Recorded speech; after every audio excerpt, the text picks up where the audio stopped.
Bonjour chers amis, merci d'être avec nous et de nous faire plaisir. Voilà, vous êtes fidèles et voilà, je le sais, je vous rencontre dans la rue, mesdames, messieurs, des petites bises, des petits bonjours. Et je suis toujours ravi de vous retrouver le matin. C'est un grand plaisir. Merci beaucoup de votre fidélité. Un invité prestigieux, on adore, monsieur Rachid Arabe qui vient nous voir aujourd'hui. Bonjour Rachid. Bonjour. Vous Ravi. êtes tout ému ce matin. Bah oui, je suis content. Voilà, je vous vois. Je vous dis j'ai un bon invité, des bons téléspectateurs, c'est cool. On va parler un peu actu avec vous pour commencer cette émission. Vous venez de lancer un média. Bravo. C'est pas facile, hein, par les temps qui courent. Média digital, oui. Média digital qui s'appelle LIC. LIC. L2IK. À quoi ça sert?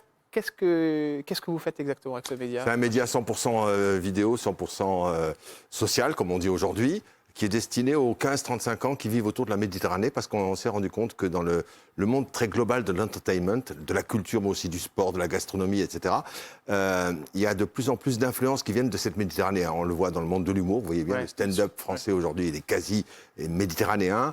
Dans le monde du cinéma, on voit à quel point les noms venus de la Méditerranée explosent un peu partout. Et on pourrait dérouler ça comme ça très longtemps. Et ça s'adresse donc aux 15-35 ans. L'originalité, ça s'adresse aux gens des deux côtés de la Méditerranée. Link. Merci. Lik, ça veut dire pour toi en arabe. Ah, Voilà, vous apprenez quelque chose. un petit mot, j'en connaissais quelques-uns, mais ça m'en prend un plus. Allez, c'est parti, on y va avec Rachid Arabe et son portrait, on va le faire ensemble.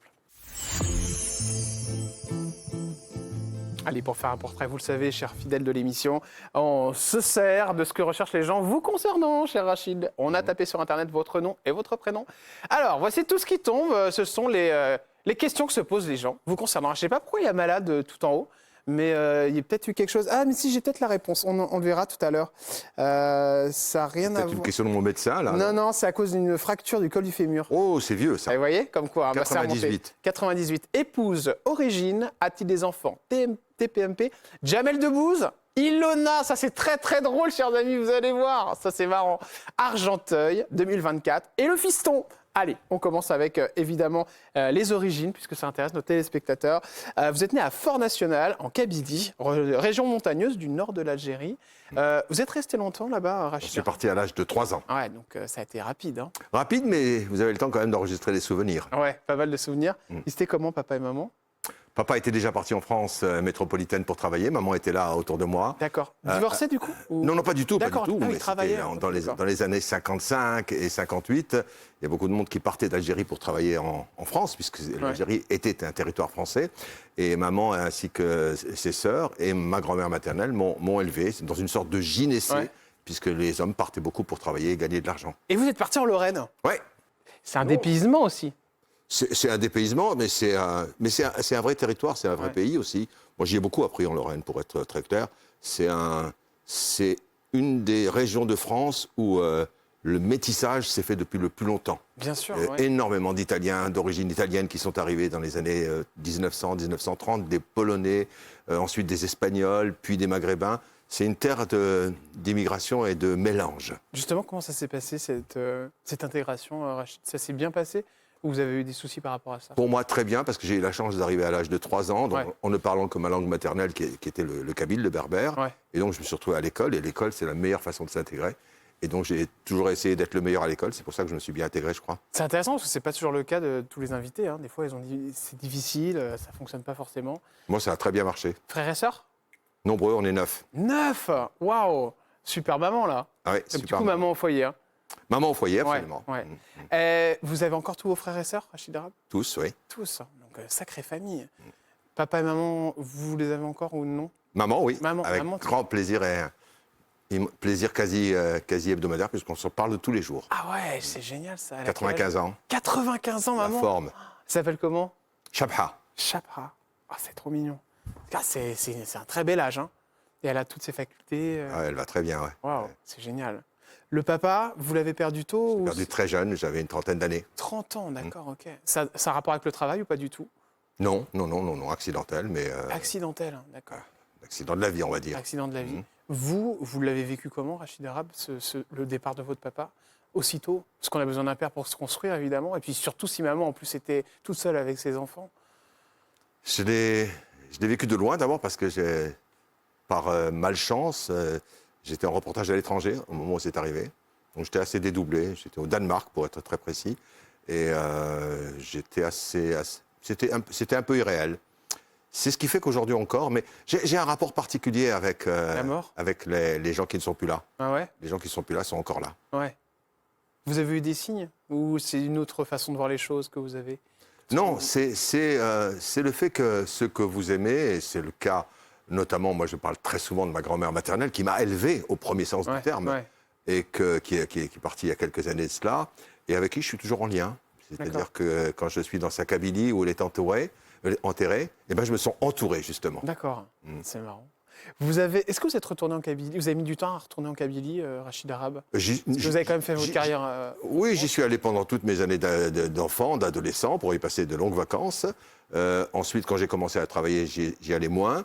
Il y a une période plus difficile où c'était ce qu'on a appelé la guerre, les années noires en Algérie, la guerre civile, où il était difficile pour quelqu'un qui était journaliste comme moi d'arriver en Algérie et de ne pas prendre trop de risques. Et puis depuis, j'y retourne beaucoup plus souvent, et ne serait-ce que pour des questions professionnelles, puisque aujourd'hui, j'essaie justement de créer ce lien entre les deux, du côté de la Méditerranée, avec le Média League dont on parlait au début de l'émission, et qui me permet de faire des allers-retours comme ça, qui en fait correspond bien à l'équilibre que je cherche depuis longtemps. Oui, c'est ça. Que je me sente bien d'un côté et de l'autre. Alors justement, est-ce qu'ils vous ont voulu d'être parti du pays pour faire carrière en France? Non. Vous n'avez jamais senti ça? Non, non, jamais, jamais, jamais. Je crois qu'il y a une fierté de ceux qui sont en visibilité. Ouais. Mais en même Ils vous temps, disent quoi d'ailleurs quand vous y allez? Ils vous reconnaissent? Ils vous disent... même bien, ouais. même bien. Mais de même que le public français m'a toujours témoigné d'énormément de sympathie quand je me présentais le journal télévisé. Je me suis toujours senti, c'est, je pense, ma spécificité, c'est que je me sens très bien ici et très bien de l'autre côté. Allez, on va continuer évidemment avec ce que recherchent les téléspectateurs. On a vu tout à l'heure malade, mon Dieu. Alors ça n'a rien à voir avec votre signe, puisque vous êtes cancer. Ouais, en fait, je suis cancer et gémeaux. Ah bon, vous êtes entre les deux. Vous êtes né un 18 janvier 62. Donc là, vous allez prendre... Totalement faux, ça. Ah bon? Totalement faux. Je suis tombé là-dessus, moi. D'accord, ok. Non, non, puis janvier, je crois que c'est pas cancer, d'ailleurs. Hein. D'accord, ok. Ah bon, bah écoutez, c'est une grosse erreur de ma part, alors. Excusez-moi. Donc en fait, c'est vous qui êtes malade, c'est pas C'est moi, moi en qui suis l'occurrence. malade. Alors, Rachid Arabe malade, qu'est-ce qui lui arrive? Ah ben non, c'est parce que vous aviez fait une fracture, je ne me trompe pas, un col du fémur. C'était un 11 novembre. 11 novembre 98, à Verdun. pendant le journal de 13h, que je co-présentais avec Carole Gessler, la belle Carole. Ah oui, on en parlera tout à l'heure. Et j'étais donc en direct de Verdun, en extérieur, pour les 80 ans de l'armistice de la Première Guerre mondiale. Et entre deux sujets, entre deux reportages, il a fallu accélérer un peu. Puis comme c'était boueux en novembre, eh ben, j'ai glissé, je me suis cassé la figure, puis le col du fémur. Et l'anecdote a beaucoup fait sourire. D'abord, c'est très douloureux, mais après, on en a beaucoup ri parce qu'en fait, je suis tombé sur une tombe.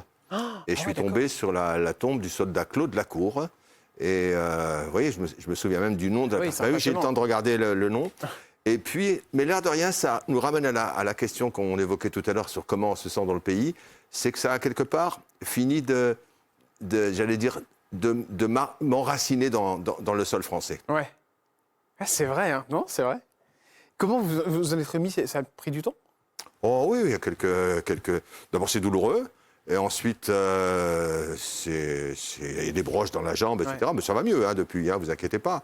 Et puis non, j'ai pu reprendre le journal assez vite, mais avec des béquilles, tout simplement. Du coup, vous avez quel âge? 69 ans. Ça va, je vous avais rajeuni tout à l'heure. 69, donc là, vous allez vers les 70. Tout doucement. Est-ce que ça vous plaît ou pas? Vous les faites pas déjà d'une, ça c'est déjà la bonne nouvelle. C'est joli, 7-0. Ah, c'est très joli. Ouais. Vous avez l'air en forme? Je suis plutôt en forme. Et puis surtout, je me rends compte que je ne regarde que devant moi. Alors que c'est ça que vous m'obligez à faire, c'est de regarder derrière moi. Un petit peu, oui. Mais je regarde devant moi, je regarde ce que je peux encore créer, inventer et partager. Et essayer d'être moderne avec le temps qui passe. Ouais, aller vers le monde du digital pour quelqu'un qui, comme moi, est un enfant de la télévision. Oui, de la télé, c'est ça qui m'étonne. C'est un beau challenge, c'est un beau défi. C'est d'essayer de comprendre comment on peut continuer de toucher ce qui s'appelait des téléspectateurs à mon époque, aujourd'hui des followers, comment on peut les toucher avec des sujets qui ne les intéressent pas forcément, mais sur lesquels il faut trouver la forme pour les attirer et leur apporter, leur apprendre quelque chose. D'ailleurs, quel rapport vous avez avec les réseaux sociaux, vous, Rachid Arabe? Vous êtes du genre à aller sur Twitter, TikTok, Instagram, Facebook, il y en a tellement maintenant. Alors, je suis allé spontanément sur Twitter comme un outil de travail à une période. J'en suis sorti assez rapidement, je dois dire. Pour quelle raison? Je m'y sentais perpétuellement agressé. Et puis, agressé, pas forcément moi-même, mais agressé par cette façon dont beaucoup de tweetos ont ont la conviction que tout ce qu'ils pensent est juste et tout ce que pensent les autres est faux. Par rapport aux religions, par rapport à toutes les thématiques. Et puis une façon de... Vous savez, moi j'essaie d'être un garçon mesuré et équilibré. Je ne suis pas en train de vous dire c'est comme ça ou c'est comme ça. Donc Twitter n'était pas véritablement l'endroit où je trouvais qu'il y avait... En revanche, j'y mesure bien le taux d'insatisfaction. Oui, bien sûr. Comment les gens expriment leur mécontentement.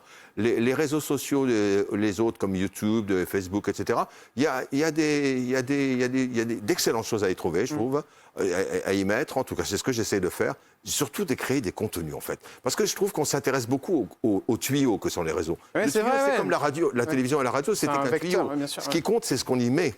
Est-ce qu'il y a des fois où vous avez eu peur, vous vous êtes senti en danger? En reportage, oui, ça m'est arrivé, en reportage. En reportage, oui. En Somalie, notamment, où je terminais un reportage pour Envoyé spécial, et puis c'était la guerre à Mogadiscio, et là, on s'est mis à nous tirer dessus. Je ne me sentais pas très à l'aise. Je ne suis pas un reporter de guerre, moi. Vous n'êtes pas un reporter de paix. Eh ben, c'est bien, c'est très important. Médecine esthétique, vous en avez fait? Non. Rien du tout. Rien du tout. Parce qu'il y a beaucoup de rides, là. Hein. Pour quelqu'un qui va avoir 70 ans, je vous trouve quand même... Ah non. Pas fait une petite chirurgie, Rachid. Rien du tout. Vous mentriez pas par hasard. Oh, c'est pas mon genre. C'est pas votre genre. Et vous-même, vous en avez fait? Ah oui, j'ai fait, moi, bien sûr. Non, pas du tout. Les petits acides hyaluroniques, les cheveux. Non, rien du tout. Vous allez voir, c'est très simple. C'est beau, les rides. Hein. Mais je sais, mais justement, il n'y en a pas beaucoup. Donc je vous dis, c'est étonnant. Le temps qui passe, donc vous le vivez plutôt bien, c'est ce que je sens dans votre façon de parler. Est-ce que vous avez eu des soucis avec l'alcool ou alors les drogues dans vos années? Alors, je sais qu'il y a eu des histoires avec PPDA, notamment, là c'était une histoire de MeToo, hein, ça n'a rien à voir, mais c'est un truc un peu global ce que je vous demande, mais est-ce que vous avez eu des soucis à un moment de temps quand vous avez été très connu, Rachid Arabe, avec ça? Non, la seule addiction que je me connaisse, c'est mes petits cigarios. Ah, les petits cigarios, Le reste, je ne bois pas de vin à midi, je bois 1 ou 2 verres de vin le soir, tout va très bien. Je me tiens bien, je conduis comme il faut, j'ai tous mes points, tout va bien. Est-ce que vous avez été étonné par toutes ces histoires qu'il y a eu sur TF1 avec PPDA notamment, où on expliquait qu'il voyait beaucoup de femmes D'ailleurs, je crois que c'est toujours en cours, hein, le procès, si je ne me trompe pas. Oui, je crois qu'il y a de nouvelles plaignantes. Nouvelles plaignantes. Vous avez été étonné. Alors, c'était les voisins, c'était TF1, mais bon, ça reste quand même un collègue quelque part de journalisme. Dans ces affaires-là, comme dans toutes les affaires graves, j'essaie de faire en sorte qu'il faut toujours entendre celles ou ceux qui se plaignent ou qui disent avoir été victimes. Je pense qu'il ne faut jamais les oublier. Mais je crois que mon sentiment de rechercher la justice tout le temps fait qu'il faut aussi entendre la parole de celui qu'on accuse. Et c'est vrai que, pour se parler clairement, c'est vrai que le système s'est terriblement emballé et que les accusations vont de plus en plus vite. Et qu'en fait, elles sont assez souvent fondées. Et quand elles ne le sont pas, le mal est fait. Donc ça fait partie des aspects un peu négatifs du monde digital. Mais plus globalement, moi je trouve d'abord que tous les mouvements féministes, on fonce une porte ouverte en disant ça, tous les mouvements genre MeToo sont des mouvements qui font progresser la société française. Les états d'esprit, en fait, c'est pas simplement une question de stars, etc. C'est dans la tête de tout le monde. Il y a des mecs qui sont machos et des femmes qui n'arrivent pas à comprendre les machos. Comment faire en sorte que... Moi, j'ai eu cette chance d'avoir été éduqué, je vous ai dit tout à l'heure, dans un gynécée, c'est-à-dire entouré de femmes. Quand vous êtes entouré et éduqué comme ça, vous ne pouvez pas être un sale macho. Ouais, ça ne peut pas fonctionner. Est-ce que vous avez subi le racisme d'une manière ou d'une autre? Ça m'est arrivé. Quand vous étiez à l'antenne, quand vous étiez en Lorraine, quand vous étiez à Paris? Quand j'ai fait mon tout premier journal télévisé, c'est sur FR3, c'était en les années 79. Vous n'étiez même pas né. Non. Vous n'étiez même pas une idée, à mon avis. Non, je n'ai pas une idée du tout.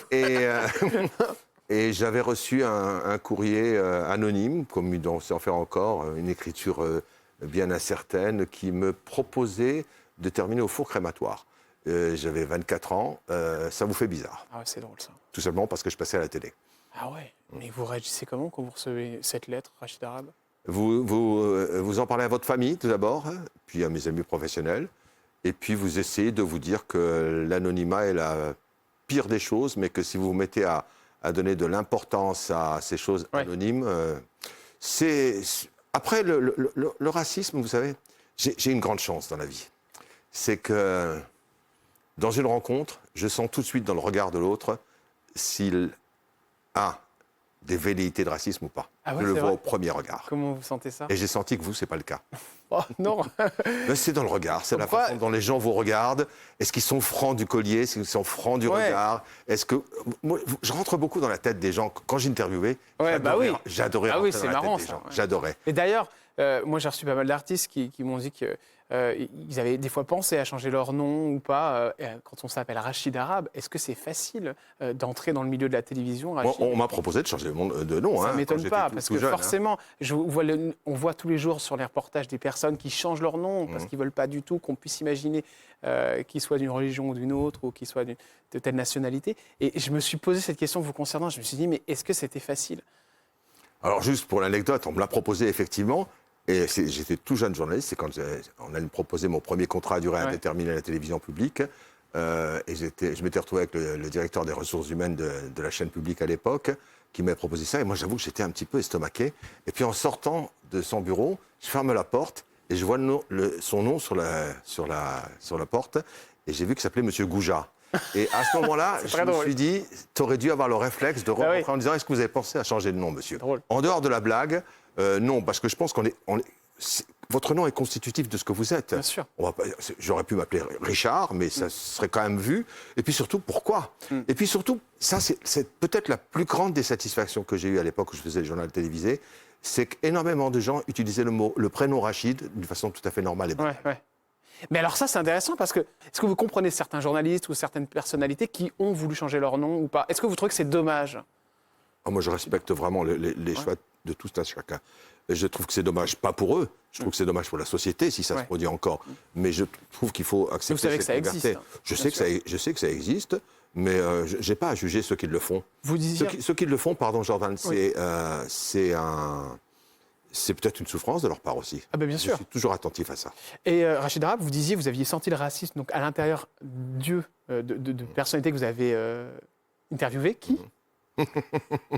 Mais c'est pas juste dans les interviews, c'est dans la rue aussi. Hein. Ah ouais? Ah ouais, je suis un laser. Et comment, quand on vous attaque ou comment vous répondez? Ah non, il n'y a pas besoin de m'attaquer pour que je sache. Hein. Ah d'accord. Ah ouais, c'est une sorte de sixième sens que j'ai génétiquement. D'accord, ok.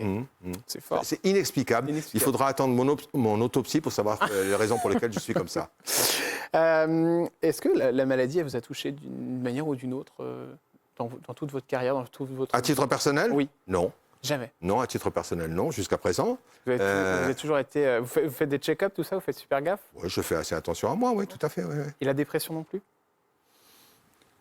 La dépression, non. Il y a des coups de mou. Ouais. J'ai eu des coups de mou dans ma carrière. Vous savez, j'ai eu des placards. J'ai eu des moments où je n'étais pas le bienvenu à la télévision pour des tas de raisons. Donc ça, il faut le gérer. Le moment le plus fort par rapport à ça a été quel moment, Rachid Arabe? Peut-être que la plus grosse difficulté, ça a été l'après-CSA. Après le Conseil supérieur de l'audiovisuel, où j'ai passé 6 ans, donc... Vous étiez membre, évidemment. Qui est nouvellement l'ARCOM, chers amis, si vous venez... Voilà. Si vous ne connaissiez pas l'ARCOM, c'est... Le régulateur donc, de l'audiovisuel. Et donc, à l'issue de ce mandat de 6 ans, j'ai découvert qu'en fait, pendant 3 ans, je n'avais pas le droit d'exercer le métier de journaliste qui avait été le mien, pour des raisons de conflit d'intérêts. Et pendant ces 3 ans-là, je me suis senti mal à l'aise. Parce que c'était mon métier, c'était ce que j'aimais faire. Mais en même temps, c'est pour ça qu'on peut guérir des déprimes avec de l'action. Je me suis lancé dans autre chose. C'est d'ailleurs à ce moment-là que j'ai commencé à réfléchir digital. On va enchaîner avec les questions que se posent les téléspectateurs. On l'a vu tout à l'heure, une petite ligne qui vous intéresse bien, chers amis. Petit coquin, c'est la ligne Ilona.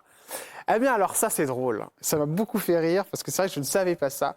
Alors, Ilona, c'est grâce à Sylvie Gauthier, avec qui vous êtes marié, si je ne me trompe pas. Exact. Bon, voilà. Vous êtes toujours ensemble? Je ne fais pas de bêtises. Non. Donc, c'est une affaire qui roule, hein, quand même. Hein. Ça fait combien de temps? Ça fait plus de 20 ans. Plus de 20 ans! Ah ouais, c'est un beau mariage. C'est bien parce que des fois, ça ne tient pas trop avec la télé, on le sait, ça va et ça vient. Bah oui, vous savez, les couples de télé... Je ne me suis pas marié à la télévision. Non, mais je sais bien. Avec une jeune femme qui est dans la vie, dans le monde réel. Hein. Vous savez, il y a des personnalités, les stars. Elle est belle, hein. Elle est très, très belle. C'est une très belle photo. D'ailleurs, c'était Envoyé spécial les 20 ans, parce que vous avez travaillé aussi pour Envoyé spécial. Alors, Sylvie Gauthier, elle travaille aux éditions Michel Lafon, c'est ça? Elle n'est plus aux éditions Lafon. Elle travaille effectivement dans le secteur du livre. Vous vous rencontrez comment? Dans une réception, je crois, pour la sortie d'un livre. D'accord. À ce moment-là, vous êtes célibataire? Oui. Et c'est le coup de foudre direct? Oui, monsieur, oui. Je n'aimais pas ces sujets-là mourants. C'est toujours pareil avec les C'est pas que j'aime pas, Oui. c'est que... C'est un peu indiscret, je sais. Moi, je vous répondrai bien volontiers, mais là aussi, par respect pour Sylvie, ouais, je n'ai peut-être pas envie de raconter des choses qu'elle n'a pas envie qu'on raconte. On peut parler d'Ilona? Oui, on peut en parler en bien, oui. Bah, bien sûr, je ne vais pas vous demander de la fille de Sylvie. Ilona, que vous connaissez tous et toutes, chers amis. Elle est belle aussi. Pour quelle région vous la connaissez? Elle s'appelle Ilona Mitrosset et vous la connaissez grâce à ce titre. Écoutez bien, ça va vous rappeler des souvenirs.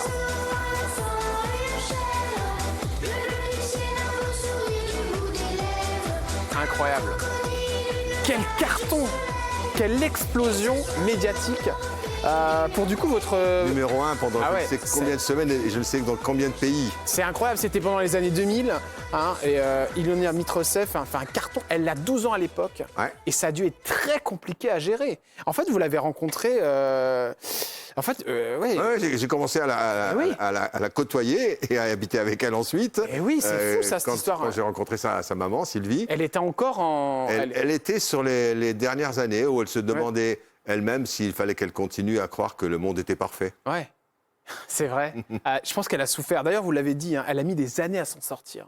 Oui, mais elle s'en est sortie. Ouais. C'est vrai que c'est un monde violent. Mais ce qui était violent pour elle, et encore une fois, je suis embêté, j'espère qu'elle ne m'en voudra pas de dire ça, c'était au lycée, au collège, où le fait que ce soit une jeune artiste qui connaisse le succès, ben, c'était pas très bien vu et les enfants, d'autres enfants le lui ont fait payer. Moi, ce qui m'importe beaucoup, c'est qu'on a réussi à l'accompagner pour qu'elle se réalise dans autre chose et qu'elle se rende compte qu'il y avait certainement d'autres choses à réaliser. Mais je suis très heureux qu'elle ait fait pour ça. D'ailleurs, vous avez vu, quand c'est parti, moi-même, je danse. Bah oui, parce que c'est un véritable carton. Ça fait danser tout le monde. Pourquoi ça s'est arrêté, Ilona Mitrosset? Je crois que ses parents, son père et sa mère, et son beau-père, que vous êtes, que je suis, lui ont expliqué que c'était à elle que revenait le choix. Mais qu'elle s'est rendue compte elle-même que c'était un monde dans lequel elle allait passer sous un rouleau compresseur. D'accord, ok. Parce qu'en fait, après, elle a arrêté, quoi. Elle a profité de sa notoriété. Excusez-moi, mais 12 ans, comment on gère à 12 ans une telle notoriété? C'est pas simple. C'est pas simple, hein, parce que vous avez, en plus, vous l'avez un peu récupéré sur cette fin de folie. Ça a dû quand même psychologiquement bien l'attaquer. Hein. J'ai essayé de lui partager ce que je savais de la légèreté de la célébrité. Ouais. Bah oui, vous connaissez bien ça. Ben oui, et donc que tout ça est passager. Ouais. Mais simplement, c'est vrai qu'elle était à peine une adolescente. Moi, ce que j'ai essayé d'apporter à Ilona, c'est de se dire, si c'est vraiment ce monde-là qui t'intéresse, mais c'était accidentel chez elle. Ah ouais, c'était accidentel. Oui, je crois pas que... Elle a une jeune sœur, Maëlys, qui, elle, adore chanter, une magnifique voix également. Mais j'ai surtout essayé de l'aider à devenir une jeune fille bien et à la protéger peut-être effectivement de ce monde où... c'est pas simple, hein. Et pourtant, vous avez vu, elle a été le plus possible anonymée. Mais oui, c'est ça qui est fou. C'est que, regardez, quand j'ai mis la photo, c'est pour ça que j'ai mis aussitôt la musique pour nos téléspectateurs, parce que je suis sûr qu'il y en a plein qui me sont demandé pourquoi je mettais en plein écran votre belle-fille. Et en fait, l'histoire, c'est que vraiment, on ne la voyait même pas sur les pochettes de disques. Tout à fait, absolument. Et pour conclure sur Ilona, ce qui est terrible, c'est qu'aujourd'hui encore, il y a des gens qui se font passer pour elle sur les réseaux sociaux. Ah ouais? Mais pour quelle raison ils font ça? Voler au secours du succès ou essayer d'en récupérer une partie. Mais peu importe. Je crois qu'Ilona, aujourd'hui, est une... Alors justement, j'en viens à vous demander des nouvelles. Une fille de 30 ans. Elle a 30 ans, Ilona. 31 ans maintenant, depuis quelques jours. Qu'est-ce qu'elle fait dans la vie maintenant? Qui travaille dans le secteur des médias. Elle est dans les médias digitaux. D'accord, ok. Voilà. Elle peut bosser un petit peu avec vous, du coup On échange des conseils. Ah, bah c'est pas mal. Maintenant, c'est elle qui peut me donner des conseils. Ah bah oui, c'est ça. C'est génial. En tout cas, vous lui passerez nos amitiés. J'embrasserai. On serait ravis de la recevoir, mais je suppose qu'elle fait plus d'interviews, tout ça. Compliqué, hein. Qu'est-ce qu'il y a, dites-moi? Non. En règle générale, elle les refuse. Elle refuse toutes les interviews maintenant. Ouais, c'est fou, hein. Incroyable. Est-ce que vous avez des enfants, vous, Rachid Arabe? Non, je n'ai pas eu d'enfants, non. Non, j'ai 3 beaux enfants, donc. Oui, il y a des beaux enfants. De mon mariage avec Sylvie. Est-ce que c'est parce que vous n'aviez pas envie d'avoir d'enfants ou c'est une question qui est trop personnelle, qui vous dérange? J'ai une première partie de vie dans laquelle les circonstances ne se sont pas produites pour qu'un enfant vienne. Mais aujourd'hui, tout va bien. Moi, j'ai 3 beaux enfants. C'est extrêmement... Vous savez, ça prend du temps, oui, c'est sûr. Non, mais c'est encore plus difficile, à mon avis, que d'être père. Ouais. J'ai un vieux projet d'écrire un bouquin qui s'appelle L'art d'être beau-père. Ouais. Parce que être beau-père, c'est transmettre et avoir de l'affection et de l'amour pour des enfants sans en être le géniteur. Et ça nécessite des trésors de patience. Alors justement, avec le nombre de personnes que j'ai interviewées ici, j'ai eu des histoires incroyables sur les premières relations entre le beau-père et la belle-fille. Est-ce que ça s'est bien passé avec Ilona Mitrosset notamment? Au début, ça a été compliqué ou pas? Parce que c'est particulier quand il y a un nouvel homme comme ça qui rentre dans la vie de maman. Ça se gère. Ça se gère. Donc ça n'a pas été facile. Ça se gère. Non, mais c'est ce que je sens dans ce que vous me dites. Ce qui compte aujourd'hui, c'est que... Et c'est en ça que j'essaye d'apporter tout le temps un message un peu d'apaisement. C'est qu'il peut y avoir, dans cette question-là ou dans des tas d'autres, des moments de friction. Mais comment vous les gérez, ces frictions-là? Ouais. Et moi, aujourd'hui, quand je regarde la relation que j'ai avec ma belle-fille, qui se prénomme Ilona, je suis assez fier du chemin qu'on a fait tous les deux, l'un vers l'autre. L'un vers l'autre. Et dernière question sur la vie privée. L'adoption, est-ce que vous avez pensé à un moment? Non, non. Jamais. Non. On va se retrouver dans un instant et on va parler évidemment de ce journal télévisé que vous connaissez tous et toutes. Je vous rappelle les souvenirs? Vaguement. C'était votre générique, hein. Un carton avec une certaine Carole. On vient dans un instant, on essaiera de prendre de ces nouvelles aussi. On va vous demander évidemment votre parcours, comment ça s'est passé tout ça. À tout de suite avec Monsieur Rachid Arabe sur C8.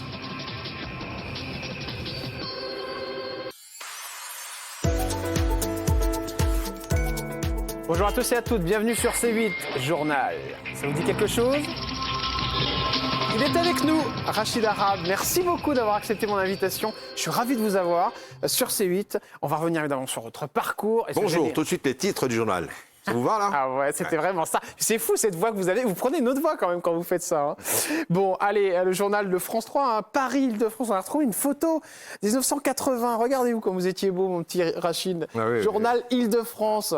Beaucoup de cheveux sur la tête. Pas de la même couleur. Pas de la même couleur, c'est normal. Hein. Le temps passe pour tout le monde. L'image arrêtée ne m'arrange pas beaucoup quand même. Alors on va l'enlever cette image arrêtée. Vous intégrez la rédaction parisienne hein. En 80.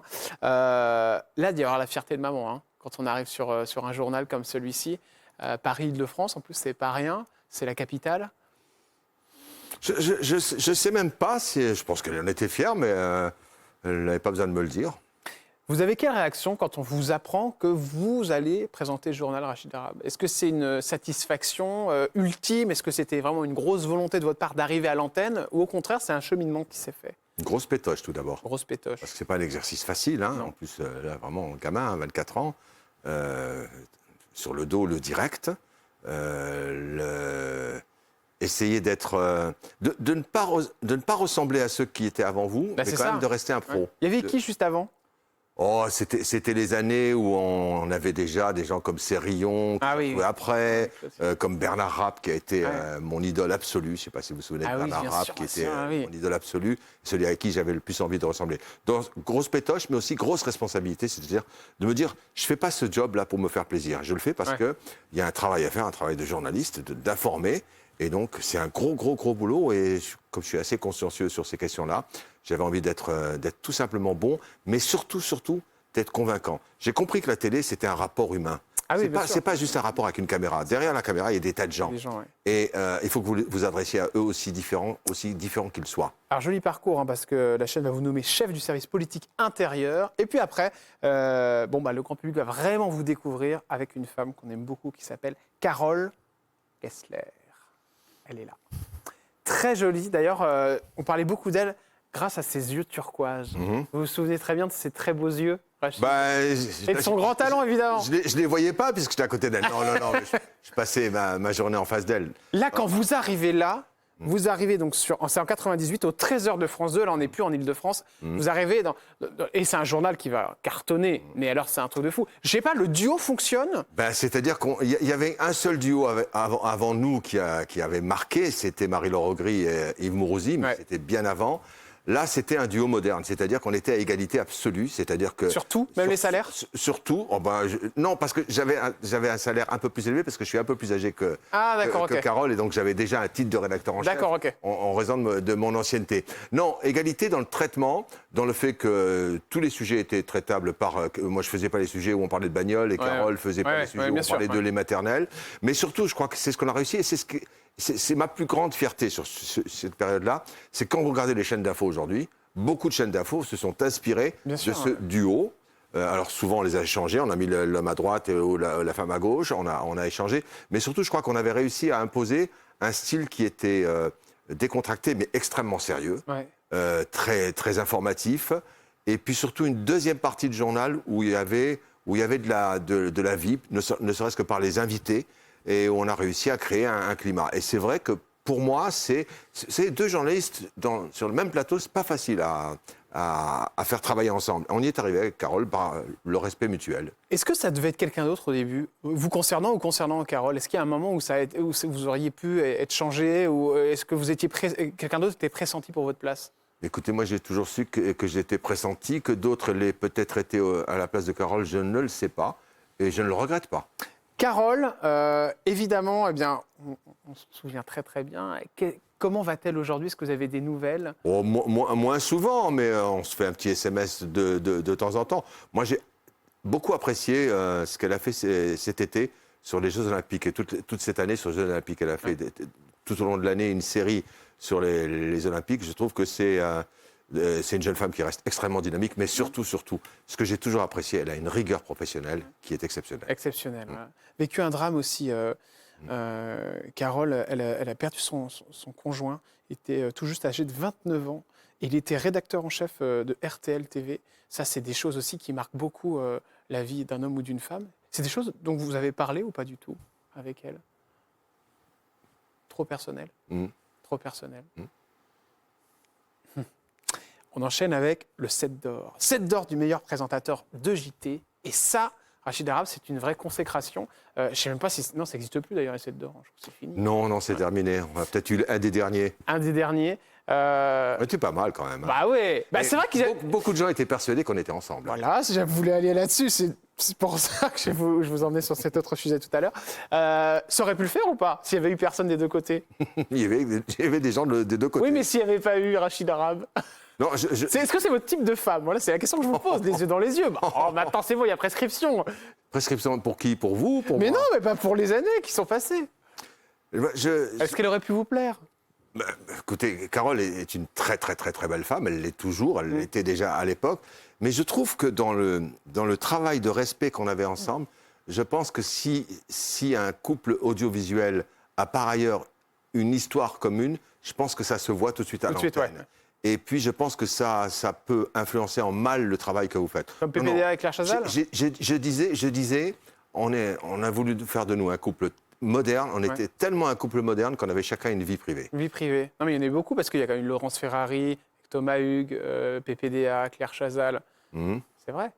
Qui ne travaillaient pas vraiment ensemble finalement, parce qu'ils se retrouvaient des fois sur les plateaux. Vous pensez que ça peut poser un problème, un couple en télé? Écoutez, n'ayant pas vécu la situation, je ne serais pas définitif, mais ce que je sais, c'est que c'est ça la magie, c'est que il y a... je sais qu'au moment où, je me souviens que quand Carole a eu son premier enfant, donc elle s'était absentée le temps de recevoir ce cadeau du ciel, et qu'il y avait des gens qui nous envoyaient un cadeau à nous deux, pensant que vous étiez le père, le papa. Alors ça, c'est une vraie question que je vais vous poser. Est-ce que vos conjoints respectifs, votre conjointe et son conjoint elle, ont souffert du fait qu'on puisse croire que vous étiez ensemble?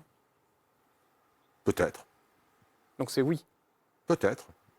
Vous en avez parlé avec votre femme? Je suis pas à leur place, vous avez vu? Oui, mais ma prudence. vous en avez parlé avec votre femme. Oui, mais ça, c'est le mec de l'ARCOM qui me parle. J'ai horreur de me mettre à la place des gens.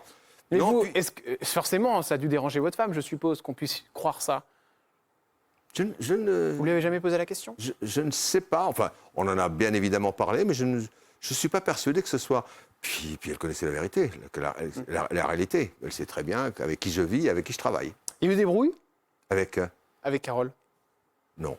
Jamais? Non, et je suis très honnête, c'est vrai qu'on s'est regardé au tout début un peu en chien de faïence, parce que comme je commençais à le dire tout à l'heure, quand deux journalistes, que je crois de qualité, se retrouvent ensemble à devoir faire un même produit, c'est pas simple, hein. Vous savez, c'est un métier, c'est pas à vous que je vais le dire, c'est un métier d'égoïste. Hein. Ah bah c'est clair, hein, c'est le premier qui sera dans la lumière. Voilà. Et donc... Chien de faïence, c'est-à-dire? On essayait de trouver chacun notre place. Ne serait-ce qu'on faisait un produit commun, et il fallait que chacun réussisse à être bien installé et à avoir son vrai rôle. En fait, le vrai problème, il venait de l'extérieur. C'est qu'on avait tous les deux, chacun de notre côté, nos supporters ou nos adversaires qui nous disaient t'as vu hier, Carole, elle a un peu plus parlé que toi. Et ça, c'est tellement mesquin. Je ne suis jamais tombé là-dedans. Ouais. Et donc, non, pas de brouille, mais vraiment un apprentissage. Honnêtement, en fait, ce que vous m'expliquez, c'est que c'était froid au début, quoi. Ah non. C'était... Ben, vous savez, on ne peut pas mettre deux personnes sur un même plateau présenter un journal qui ne se connaissent pas, qui n'ont jamais travaillé ensemble, et que tout d'un coup, ils s'embrassent et ils se disent tout va bien. Ça va, c'est tout à fait naturel, mais dans la vie normale, vous avez aussi celle. Vous n'embrassez pas tout de suite quelqu'un que vous avez rencontré le matin. Peut-être que vous, oui, mais moi pas. Oui, moi je suis assez tactile. Est-ce que cette personne, vous l'avez embrassée, cette personne qui va arriver sur l'écran? Gérard Rolls. J'ai dû lui faire des bises, mais je ne l'ai pas embrassé, non? C'est une bise. Vous étiez content qu'il vous remplace en 2000? Moi, je lui ai laissé un message, parce que c'est un copain, c'est un ami, on va raconter l'histoire. Hein. J'ai souhaité bon vol, surtout, parce que je pensais que la tâche était dure. Bah ouais. Et puis surtout, mais ça c'était ma conviction personnelle, c'est que l'expérience avec Carole avait été trop vite écourtée. Bah oui. Et puis surtout... On n'a pas compris. Qu'est-ce qui s'est passé, Rachid Arabe? Bon, vous savez, les voies de la télévision sont impénétrables. Il y a un jour un directeur ou une directrice qui a envie une nouvelle, qui a envie de dire je vais changer ça. Alors je ne peux pas changer le 20h cette fois-ci, je vais changer le 13h. Et puis on se dit c'est totalement irrationnel. Et moi, j'étais juste convaincu, connaissant bien Gérard, connaissant bien ses capacités professionnelles, j'étais convaincu, j'espère qu'il ne m'en veut pas de dire ça, j'étais convaincu que ce n'était pas l'endroit dans lequel il allait se réaliser. C'est un type qui a tellement de talent dans tas d'autres secteurs que connaissant la rigueur... C'est-à-dire qu'on ne le connaît pas là-dedans. Moi, vous savez que j'ai découvert l'image, parce que pour moi, Gérard Rolls, c'est le sport. Oui, mais moi, quand j'étais jeune journaliste, Gérard Rolls faisait déjà du journal télévisé, pas du tout au sport. Donc, vraiment copain, je lui ai fait vraiment des mots d'encouragement. Je regrettais à titre personnel, vous voyez, je ne fais pas de langue de bois, je regrettais à titre personnel que l'aventure avec Carole, télévisuelle, s'arrête. Et puis, surtout, j'étais convaincu que Gérard n'avait pas forcément l'énorme envie de mener ce journal. La preuve, ça n'a pas duré très longtemps non plus, mais ça c'est la loi de la télévision. Ce qui m'a vraiment importé d'un point de vue personnel, c'est que quand je suis parti, j'ai demandé à Gérard de garder l'assistante avec qui je travaillais, il l'a fait. Voilà, ça c'est sympa. Ça m'a suffi. Vous l'apprenez comment, la fin du journal, avec Carole? Alors, vous savez, les rumeurs courent dans les couloirs. Les gens changent de voix ou baissent la voix. Et puis vous partez en vacances, on ne vous dit rien. Puis un jour, on finit par vous appeler. De même qu'on vous a appelé un mois d'août en vous disant c'est toi, on vous appelle un mois d'août en vous disant c'est plus toi. Ben voilà. Elle l'a bien pris, elle, Carole? Ou elle a eu du mal? Vous ne voulez pas me poser la question à moi, plutôt, parce que je ne sais pas pour Carole. Vous étiez ensemble... Oui, mais Carole était beaucoup plus jeune que moi dans la vie et dans la profession, et avait donc encore des capacités de lancer de nouvelles aventures. Moi, je l'ai bien vécu parce que j'ai inventé autre chose. J'ai inventé l'émission qui m'a le plus plu dans ma carrière professionnelle, qui s'appelait J'ai rendez-vous avec vous. C'était une émission que je faisais tous les dimanches dans la rue en France. Et sur un moment où on m'avait dit « tu ne feras plus ça », plutôt que de rester dans mon coin à pleurnicher, j'ai essayé de créer quelque chose qui a été vraiment... Ça a été 7 ans de bonheur absolu d'aller à la rencontre des Français. Est-ce qu'il y a des gens qui ont été ravis de ce départ, vous concernant? Ils ne me l'ont pas dit, moi. C'est justement la question que je voulais vous poser. En revanche, j'ai eu beaucoup de gens qui m'ont écrit. On a eu un courrier avec Carole énorme de regrets, absolument. Et juste avant de terminer cette histoire de duo qui a marqué les Français, où est-ce qu'il est le 7 d'or chez Rachid Arabe? Alors, comme les organisateurs n'en avaient pas prévu 2... Ah, d'accord. Et j'avais d'ailleurs râlé lors de la soirée à l'antenne en disant vous auriez pu en prévoir 2. Ah oui. Donc dans un premier temps, on avait dévissé parce que c'était une belle statuette, un 7 avec une petite antenne. Donc j'avais dévissé l'antenne, Carole avait gardé le 7 et moi l'antenne, et ensuite on avait échangé. D'accord. Et puis ensuite j'ai déménagé. Et j'ai perdu. Ah, vous avez perdu le 7 d'or? Non, mais vous rigolez, là, Rachid Arabe. J'ai perdu le petit bout d'antenne. J'espère que Carole a gardé le 7. J'espère que Carole a le 7, mais vous avez perdu, là, vous avez paumé l'antenne. Bravo. Allez, la photo d'une personnalité qu'on aime beaucoup, évidemment, s'appelle Jamel Debbouze. Vous aviez fait beaucoup parler avec Jamel Debbouze lors d'un journal, notamment. Il remonte dans les questions, vous savez, quand on marque tout à l'heure, quand on appelle votre nom et votre prénom, Jamel Debbouze. Jamel Debbouze, c'est Rachid Arabe, il y a un problème, point d'interrogation. Cette phrase qui avait beaucoup fait parler. Et qui a fait il m'a beaucoup gêné sur le moment, hein, comme vous le savez sûrement, parce que Il fait rapport à votre, mes origines, vos origines, etc. parce que vous appelez Rachid Arabe, parce que... Et Voilà. c'est vrai que ça, pour moi, Il vous demande de le répéter en plateau, d'ailleurs. Hein. oui, c'est surtout lui qui le répète. Hein. Ouais. Moi, j'essaie de poser des questions et il n'arrête pas de répéter en prononçant mon nom. J'en ai, comme on le sait maintenant, voulu sur le moment.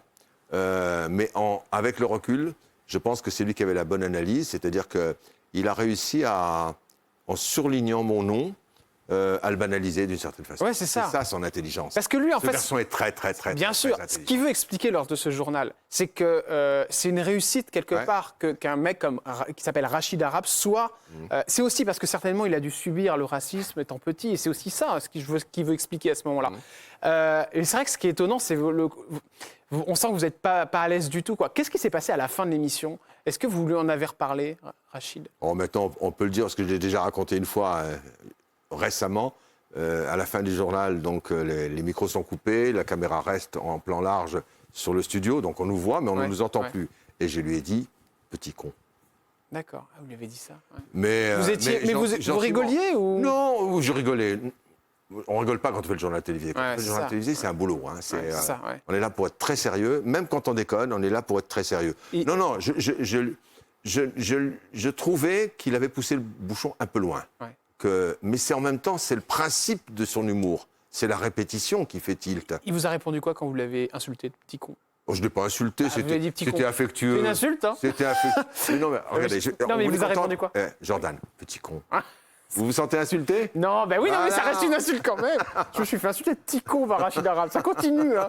Non, mais non. il vous répond quoi quand vous lui dites ça? Ah, il a souri. Ouais. Ce qui compte aujourd'hui, Ouais. c'est que c'est très étonnant parce que cette séquence, C'est une scène- pour mes propres beaux-enfants, qui ne m'ont jamais vu présenter le journal télévisé, Ouais. c'est une des rares séquences qu'ils connaissent de ma période de journal Ouais. télévisé. Donc je trouve que de ce point de vue-là, il avait une forme de génie Ouais. de créer un moment de télévision, parce que c'est ça qu'il avait réussi à faire. Et puis, je ne lui en veux d'autant moins que ça me permet de temps en temps de répondre à quelques questions sur les gens comme Jamel et beaucoup d'autres, Ouais. et les autres Rachid, qui tout doucement dans la société française, et là je reviens à Lick, Ouais. que je défends vraiment, qui sont tout simplement des gens qui sont à leur place, qui occupent cette place-là, et qui doivent cesser de se demander si c'est des imposteurs ou pas. Oui, c'est vrai, c'est une bonne question. Ouais. Et justement, revenons sur Jamel Debbouze, est-ce que le racisme, vous l'avez senti à France Télé à un moment dans votre vie, sincèrement, Rachid Arabe? C'est arrivé, oui. À France Télé? Oui, oui, je sentais les gens qui ne m'aimaient pas parce que je m'appelais Rachid Arabe, oui, je le sais, oui. Je le sais. Ça vous surprend? Ouais, ça m'étonne parce que c'est le service public, quoi. Donc s'il y a bien un endroit où vous voyez, où il faut, enfin, on prône sans cesse les valeurs. Moi, ce qui m'insupporte le plus dans le racisme, c'est pas tellement le racisme insidieux qui consiste à vous faire sentir que vous êtes Ouais. différent. Ce qui, moi, aujourd'hui, m'horripile, c'est quand on voit, et notamment sur les réseaux sociaux, des propos racistes ouvertement affichés. Bien sûr, oui. À la limite, pardon, je vais passer pour un vieux con cette fois-ci, et Ouais. pas un petit. Je préférais l'époque où on n'en parlait pas trop du racisme, tout en se laissant la Ouais. possibilité de l'être, plutôt que la période d'aujourd'hui où on peut l'affirmer et ne pas avoir le moindre souci après ça. Vous avez répondu comment à ces personnes de France Télé? Rien. Rien. J'ai répondu par le boulot. Oui, bien sûr. J'étais à la place. C'est la plus belle. Ah, vous avez été à la place de ces personnes qui voulaient votre Enfin, place. non, mais j'étais pas à la place. C'était à la place qu'ils avaient peut-être envie d'avoir. D'accord. Mais vous connaissez le monde de la Bien télé. sûr. Je vais pas Ouais. je vais pas vous l'apprendre. Il y a aussi une jalousie pour tous ceux qui sont visibles. Bien sûr. J'ai été visible pendant un moment et donc j'ai déclenché une part de de jalousie. Et dans cette jalousie-là, il y avait peut-être aussi cette idée de se dire mais pourquoi lui, il est différent de moi? Et est-ce Mais que c'est dit sans haine. Hein. Je ne sais pas si vous le remarquez. non, bien sûr, C'est dit je le vois d'une très façon bien. assez Vous êtes définie, quelqu'un de assez- très, vous êtes serein.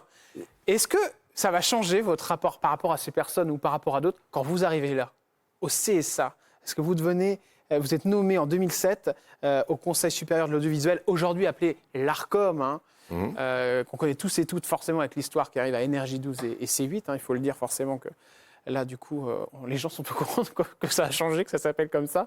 Et quand vous arrivez là, il y a des choses qui changent dans votre vie? Beaucoup, beaucoup. D'abord parce que du jour au lendemain, je ne fais plus de télévision, je la regarde. Ouais. Je la regarde et je dois la réguler. Donc, c'est énorme comme changement. Mais c'est un grand saut dans quelque chose qui m'a passionné, parce que la télévision, c'est pas juste des gens assis sur un plateau et qui parlent et des gens qui regardent de l'autre côté. C'est une industrie, comme vous le savez.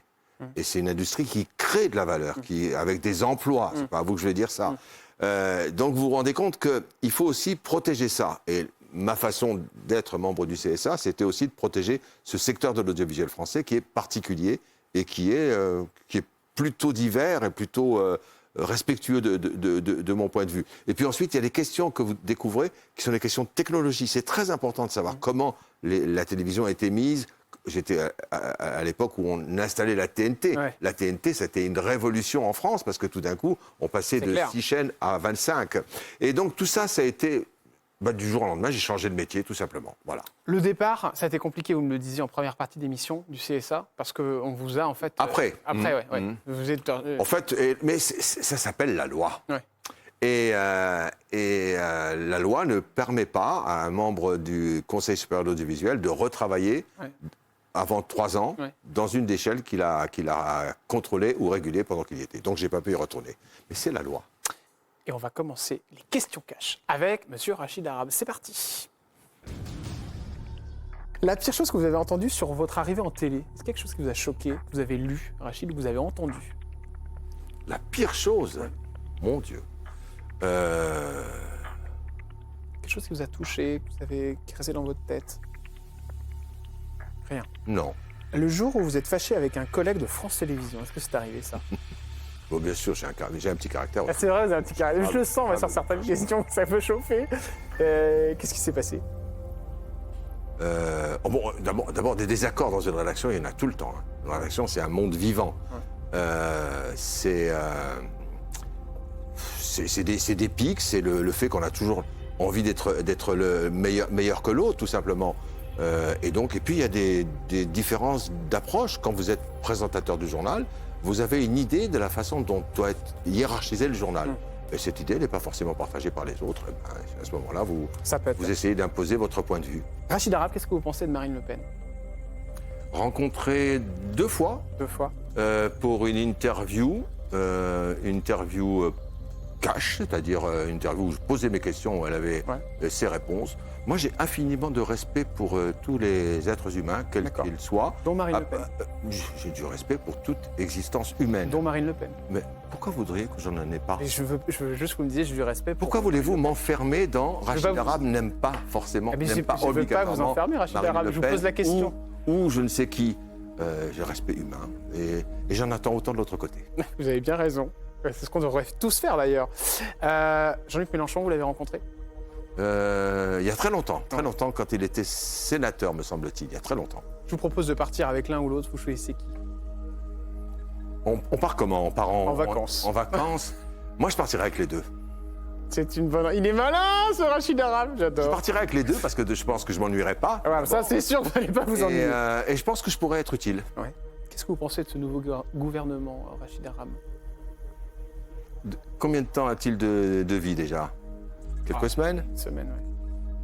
Moi, j'ai beaucoup approché la politique à l'époque où j'étais chef du service politique, et à l'époque d'un Premier ministre dont vous n'avez peut-être pas gardé le nom, qui s'appelait Michel Rocard. Et donc j'ai beaucoup appris à cette époque-là comment fonctionnait un gouvernement. Un gouvernement, c'est une alchimie extrêmement particulière.